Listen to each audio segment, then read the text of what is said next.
কেনে আকৌ আহি গলো হেই মোৰ মৰমৰ কেঁচা কলিজাত টুকুৰা সকল কি খবৰ তোমালোকৰ আশা কৰো তোমালোকৰ খবৰ বিৰাটে ভাল বাকি তোমালোক সকলোকে স্বাগতম জনাইছো মোৰ নতুন এটা ভিডিঅ'ৰ মাজলৈ আৰু তোমালোকে চাইছা উস্তাদি লৰা বাকি এই ভিডিঅ'টো সম্পূৰ্ণ মনোৰঞ্জনৰ কাৰণে বনোৱা হৈছে কোনে যদি গাত পাতি বা সিৰিয়াসলি নলয় গুৰাইছে ৰে কি হে সাল্লাহ এইজনেটো অসমীয়া ভাষা আৰু অসমীয়া গানৰ সাৰ্ধ পাতি দিলে তুলাই মনত পৰি থাকে পুৱা গদলি আৰু এটা কথা নহয় সেইটো আপোনাৰ ডিঙিৰ গলা নে লেটিনৰ নলা ইমান যে খুৱলা আৰু আপুনি গান গোৱা সেই ছাগলীয়ে কান্দি থকা একেই কথা নহয় নে ৰাইজসকল গুৰায়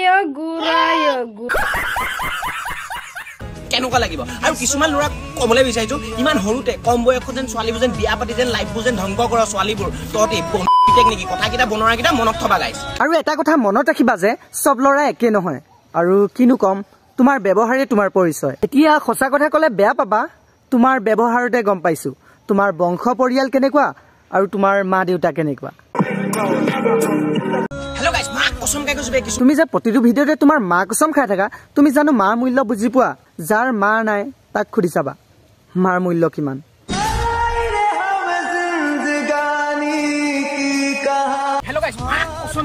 বাপেকে চলে থালা ৰিক্সা জীয়েকৰ নাম সোণাক্ষী সিনহা মই সেইকেইজনী ছোৱালী ক'বলৈ বিচাৰিছো তোমালোকে গাড়ী আৰু পইচা দেখি যেন ভাল পোৱা তোমালোকে ৰেন্ডি নেকি আৰু কিছুমান কিনো কম ভাই তোমাৰ মূৰত কিমান জ্ঞান আছে তোমাৰ ভাষাতে গম পাইছো ভাই সঁচা কথা ক'বলৈ গ'লে মোৰ বুধেৰে তোমাকহে অলপ জ্ঞানৰ প্ৰয়োজন ক'বলৈ বিচাৰিছো তহঁতি ছোৱালীবোৰৰ যেন প্ৰেমৰ জালত যেন মিছা মিছা শপত খাই যেন তহঁতি যেন ফচাব বিচাৰ তহঁতি বনৰী ঘৰৰ পিতেক নেকি কি তই অসমৰ মহাত্মা গান্ধীয়ে হৈ থাক ইমানতে থাক আৰু আগবাঢ়িব নালাগে কাৰণ তই যিমানে আগবাঢ়িবি সিমানে তোৰ মা দেউতাৰৰ ক্ষতি আৰু কিছুমান ছোৱালীবোৰক ক'বলৈ বিচাৰিছো যাক ভাল পাবা এটাকে ভাল পাবা 10টাক ভাল পাবা গিটাব অলপ ছোৱালীক যদি সন্মান কৰিব নাজানা ছোৱালীক অপমানো কৰিব নালাগে আৰু এটা কথা মনত ৰাখিবা এসময়ত তোমাৰ মাৰো এজনী ছোৱালী আছিলে আমি ৰাভা হৈ গেলা আমাৰ লগত লাগিব আহিলে ন 10 বাৰকে ভাবিলো আজিকালিতো সবে নিজকে ৰজা বুলিয়ে ভাবে ভাই কিন্তু ইতিহাস সাক্ষী আছে যে অসমৰ ৰজা হল কেৱল কোচ ৰাজবংশী আহোম ডিমাচা আৰু চুতীয়াসকলহে বাকিবোৰ এনেই ফুটনি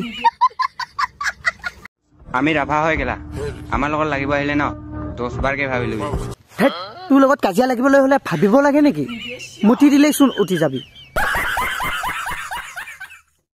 এই বস্তুটো হয় কি গাইস अभी बता दे भाई अभी बता दे সবে কমেন্টত এটো দি থাকে মানে মই বুজি নাপাও সেই বস্তুটো হল গৰম দিনত ঠাণ্ডা লগাবৰ কাৰণে আৰু ঠাণ্ডা দিনত গৰম উঠাবৰ কাৰণে তুমি গৰম দিনত সেইটো এসি হিচাপে ব্যৱহাৰ কৰিব পাৰা আৰু ঠাণ্ডা দিনত হিটাৰ হিচাপে এতিয়াও যদি তুমি ভালকৈ বুজি পোৱা নাই তেনেহলে এড্ৰেছ দিবা মই ঘৰত গৈ প্ৰেক্টিকেল কৰি বুজাই দি থৈ আহিম ছোৱালীয়ে জুই লগাই মেকআপৰ পিছত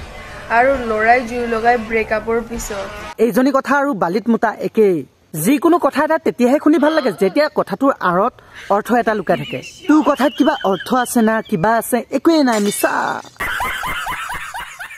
ৰাইজসকল মন দি শুনিব হা এইক লৈ আজিও মই এটা শায়ৰী লিখিছো ঠাণ্ডা দিনত ঠাণ্ডা গৰম দিনত গৰম ঠাণ্ডা দিনত ঠাণ্ডা গৰম দিনত গৰম মই আজিহে গম পালো এই যে জন্মৰ পৰাই পাগল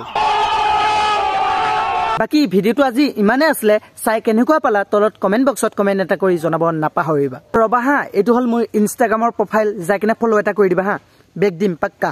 কি চাই আছা 10K হবলৈ গৈ আছে সাবস্ক্ৰাইবটো কৰি দিয়া সাবস্ক্ৰাইব